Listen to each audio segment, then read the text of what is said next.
গুন্ডা হোক বা মস্তান হোক বা মুখ্যমন্ত্রী হোক, কেউ আপনার প্রাণ আপনার যতদিন উপরওয়ালা দিয়েছে তার থেকে একটা বিন্দু সময়ও কারিয়ে নিতে পারবে না। এই বিশ্বাসটা তো রাখতে হবে যে আপনারা কথা বলতে পারবেন না। তৃণমূল অন্যায় করলেও চুপচাপ থাকতে হবে, তৃণমূল খুন করলেও আপনি খুনিকে বলতে পারবেন না, তৃণমূল লুট করলেও তাকে লুটেরা বলতে পারবেন না, তৃণমূল চুরি করলেও তাকে চোর বলতে পারবেন না। এই পরিবেশ তৈরি করে দিচ্ছে।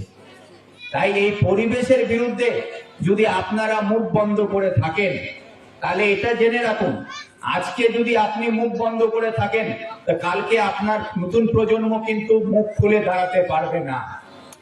আজকে আমি সকল এখানে যারা আছেন, এখানে বাবা আছেন, মা আছেন, আপনাদের বাড়িতে সন্তান আছে, আপনারা সবাই চান কি আমার ছেলে বড় হোক, আমার মেয়ে বড় হোক।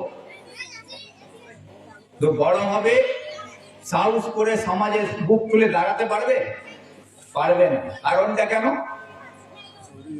কারণটা হচ্ছে প্রত্যেকটা বাচ্চার কাছে তার বাবা হচ্ছে প্রথম হিরো।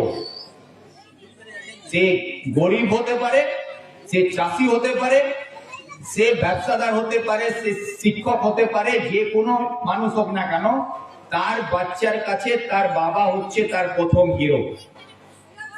এবং একটা ছোট বাচ্চা বাবাকে হিরো হিসাবেই দেখে।